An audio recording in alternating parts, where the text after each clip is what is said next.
सभी भक्तों को श्री शिवाय नमस्तुभ्यम। हर हर महादेव। 8 मार्च महाशिवरात्रि का विशेष दिन, प्रदोष का विशेष दिन। इस दिन हम आपके लिए लेकर आए हैं मनोकामना पूर्ति, रोग मुक्ति का उपाय। तो जो सबसे पहला उपाय है वो है ओम बिंदु जल वाला उपाय। आपको एक कलश से जल समर्पित करना है और जो जल समर्पित करोगे वो जल समर्पित करते हुए आपको ओम का निर्माण करना है। पर उसके पहले वीडियो को कर दो लाइक, चैनल को कर दो सब्सक्राइब और इस वीडियो को कर दो अधिक से अधिक शेयर।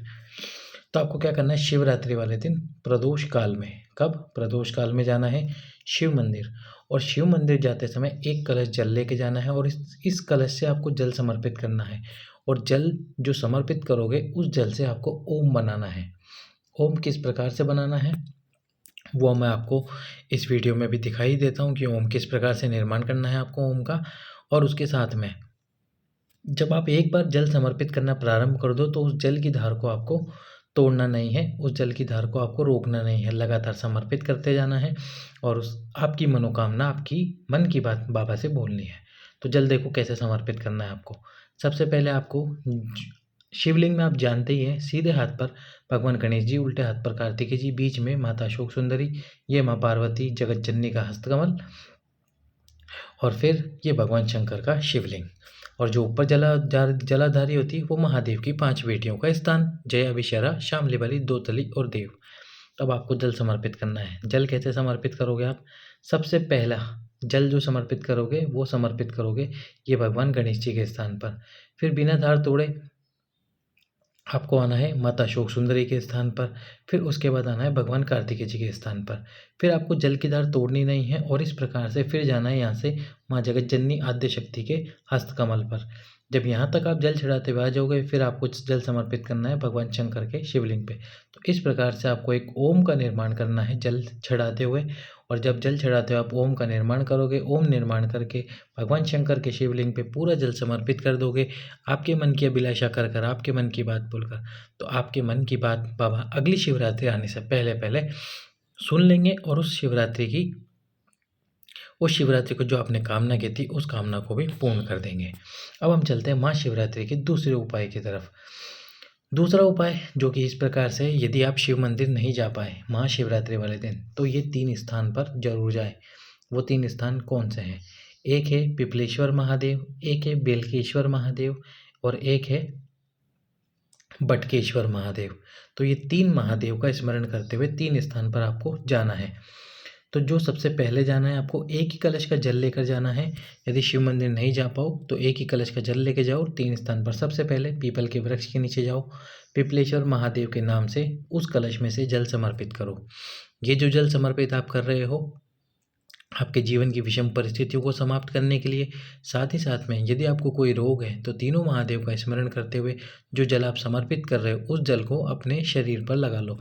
तो जो सबसे पहला वृक्ष है पीपल का वृक्ष, उसके नीचे आपको पिपलेश्वर महादेव के नाम से जल समर्पित करना है। जो जल समर्पित करोगे उसको ही अपने हाथ से अपने शरीर पर लगा लो।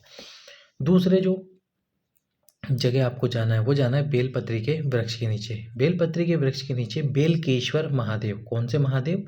बेलकेश्वर महादेव के नाम से आपको जल समर्पित करना है। और रोग मुक्ति के लिए यदि कर रहे हो आप ये उपाय तो वो जो जल आप समर्पित कर रहे हो बेलपत्री के वृक्ष के नीचे उस जल को फिर अपने शरीर पर लगा लो, रोग मुक्ति का नाम करते हुए। और तीसरा जो स्थान है आपको वो है वट वृक्ष या फिर बड़ का पेड़। वट वृक्ष के नीचे बटकेश्वर महादेव होते हैं, तो बटकेश्वर महादेव का स्मरण करते हुए पूरा जल उस वृक्ष के नीचे समर्पित कर देना है। तो थोड़ा सा जल पीपल के वृक्ष के नीचे पिपलेश्वर महादेव, थोड़ा सा जल बेलपत्री के वृक्ष के नीचे बेलकेश्वर महादेव, और बाकी बचा हुआ कलश का जितना भी जल है वो वट वृक्ष के नीचे बटकेश्वर महादेव के नाम से समर्पित करो। यदि आपकी कोई कामना है तो उस कामना का स्मरण करते हुए फिर आपको जल अपने शरीर पर नहीं लगाना, केवल और केवल जल समर्पित करना है। अगला जो उपाय है वो है रोग मुक्ति के लिए। एक बेलपत्र भगवान शंकर के शिवलिंग पर शिवरात्रि वाले दिन रात्रि को 12 बजे समर्पित करें।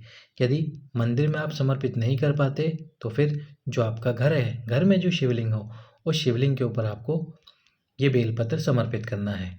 और बेलपत्र समर्पित करने के 5 मिनट बाद उस बेलपत्र को उठाना है और उठाकर जो भी आपके आसपास में मंदिर हो उस मंदिर के शिखर का दर्शन करते हुए, जैसे कि ये मंदिर है, अब इस मंदिर के शिखर का दर्शन करते हुए आपको उस बेलपत्र को चबा चबा कर खा लेना है। आपके शरीर से संबंधित जैसा भी रोग होगा, कोई सा भी रोग क्यों ना हो, वह पूरी तरह से समाप्त हो जाएगा। अब हम आपको बताते हैं, यदि आपको शुगर या डायबिटीज़ की समस्या है और वह समाप्त नहीं हो रही, तो यदि आप ये उपाय कर लेंगे शिवरात्रि वाले दिन, तो वह पूरी तरह से समाप्त हो जाएगी। अब आप देख रहे हो, ये सरीजने का पेड़ या फिर सुरजना की फली जिसको बोलते हैं, सेजन की फली जिसको बोलते हैं, उसके पेड़ की पत्तियाँ। अब क्या करना है आपको, एक एक पत्ती नहीं तोड़नी, जैसा आप इसमें देखिए।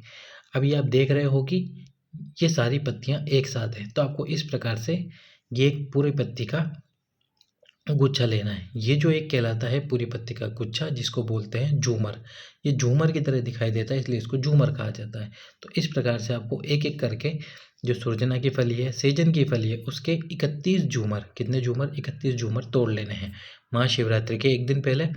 और फिर ये 31 झूमर रात्रि को 12 बजे शिव जी पर, किस पर, शिव जी पर समर्पित करने हैं, शिवलिंग पर समर्पित करने हैं। यदि मंदिर जो आपके आसपास है वो खुला रहता है तो आप उसमें समर्पित कर सकते हैं, नहीं तो जो आपके घर पर शिवलिंग हो उस शिवलिंग के ऊपर, यदि आपके घर पर कंकर शंकर है उस पर भी आप समर्पित कर सकते हैं। 31 झूमर समर्पित कर दीजिए। 15 से 20 मिनट बाद ये सारे झूमर आपको उठा लेने हैं। अब 1 लीटर पानी को उबालना है, जिसमें 31 झूमर आपको डाल देने हैं। जब पानी आधा रह जाए, यानी कि आधा लीटर रह जाए, फिर आपको उस पानी को ठंडा करना है और छान लेना है। छानने के बाद में यदि कंकर शंकर है तो उसको किसी पात्र के अंदर रख लीजिए, यदि घर पे शिवलिंग है उसको भी किसी पात्र में रख लीजिए, और यदि शिव मंदिर जा रहे हैं तो शिव मंदिर में जाएं तो जो शिवलिंग है उस शिवलिंग के नीचे आपको कोई सा भी एक पात्र लगा देना है। फिर कुंदकेश्वर महादेव का नाम लेते हुए वो सारा जल जो आपने इन पत्तों को उबाल कर ठंडा करा था उस जल को समर्पित कर देना है। समर्पित करने के बाद में वो सारा जल उस पात्र में आ जाएगा, उस पात्र के जल को लेकर आना है। लेकिन जब आप ये जल समर्पित करोगे, जिस जल को समर्पित करने का एक समय है, सुबह 4 बजे से पहले पहले आपको ये जल समर्पित कर देना है। 4 बजे से पहले पहले जल समर्पित कर दो, और उसके बाद में उस जल है उस जल को किसी बोतल में भर कर रख लो। सुबह जब भी उठो आप उस जल को पीना प्रारंभ करो। 3 दिन, 5 दिन, 7 दिन, जितने दिन लगे प्रतिदिन उस जल को पीते रहो। शुगर से संबंधित जो भी समस्या आपके शरीर में चल रही होगी, या शुगर ऊपर नीचे होती हो आपकी, वह बीमारी पूरी तरह से समाप्त हो जाएगी। तो ये थे महाशिवरात्रि के उपाय। सभी भक्तों को श्री शिवाय नमस्तुभ्यम। हर हर महादेव।